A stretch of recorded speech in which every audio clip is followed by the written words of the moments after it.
Hello, I'm Stephanie from the Youth Services Department.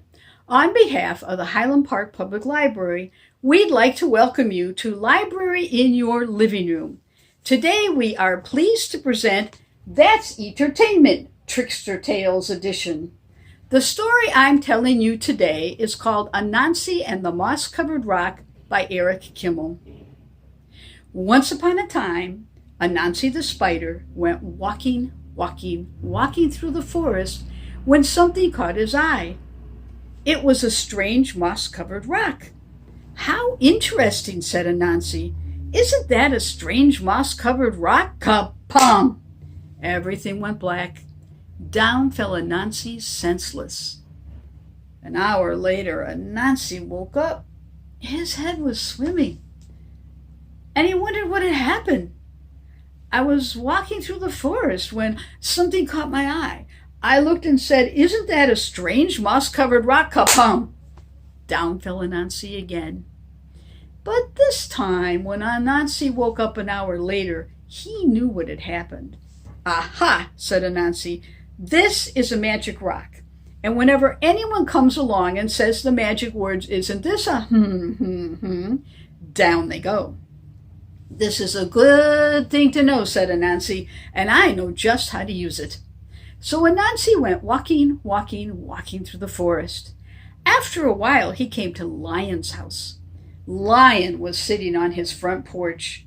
At his feet were a great pile of yams. Anansi loved yams, but he was much too lazy to dig them up for himself. So instead he called, "Hello, Lion!" "Oh, hi, Anansi," said Lion. "Whew," said Anansi. "It's hot today, isn't it?" "It's very hot," said Lion.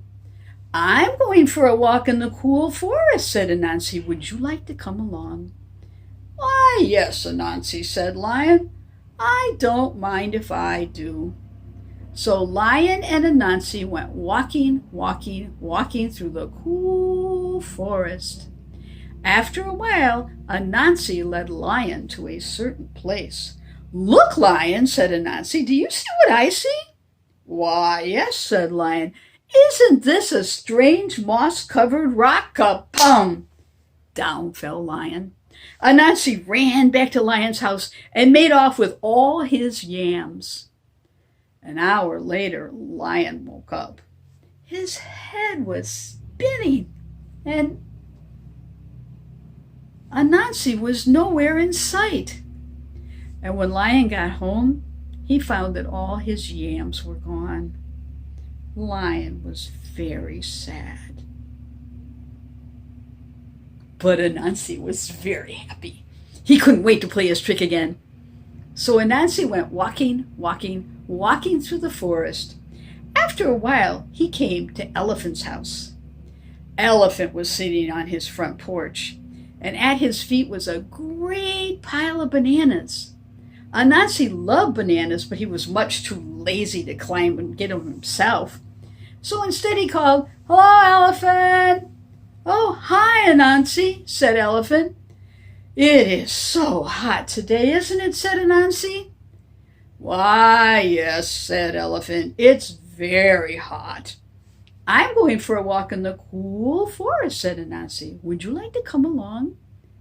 "Why, thank you, Anansi," said Elephant. "That's very nice of you. I don't mind if I do." So Anansi and Elephant went walking through the cool forest. After a while, Anansi led Elephant to a certain place. "Look, Elephant," said Anansi, "do you see what I see?" "Why, yes," said Elephant.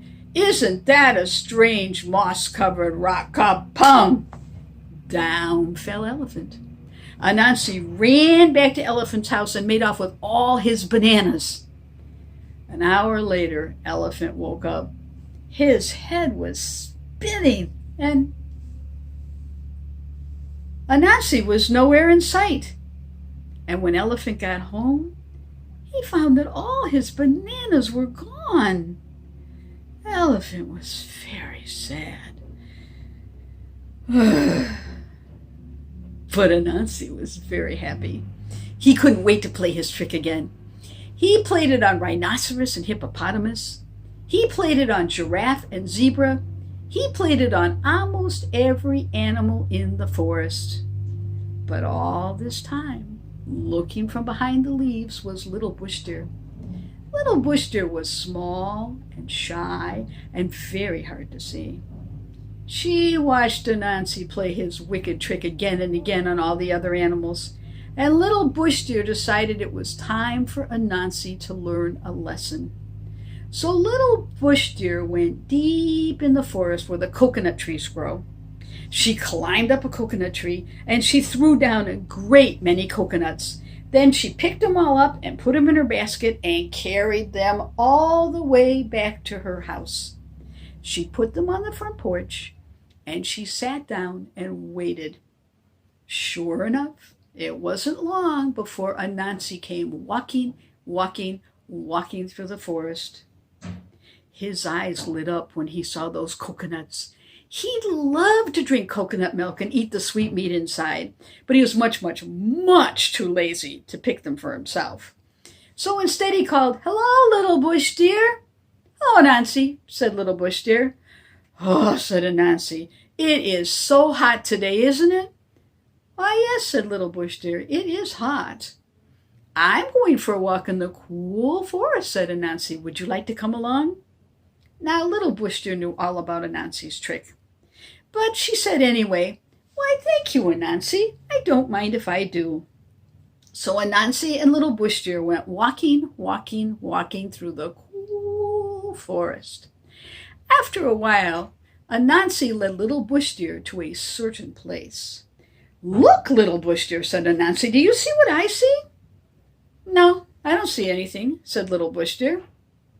"Well, you must," said Anansi. "It's right there. Look where I'm pointing." "No, I don't see anything," said Little Bush Deer. "Look right here," said Anansi. "Look right where I'm pointing. Do you see it now?"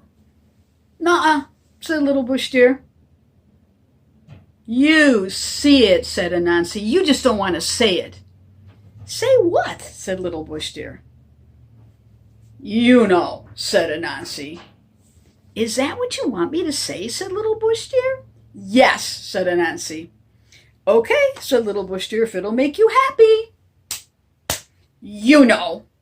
"That's not what you're supposed to say." "What do you want me to say?" said Little Bush Deer. "You're supposed to say, 'Isn't this a strange moss-covered rock, Kapum?'" Down fell Anansi.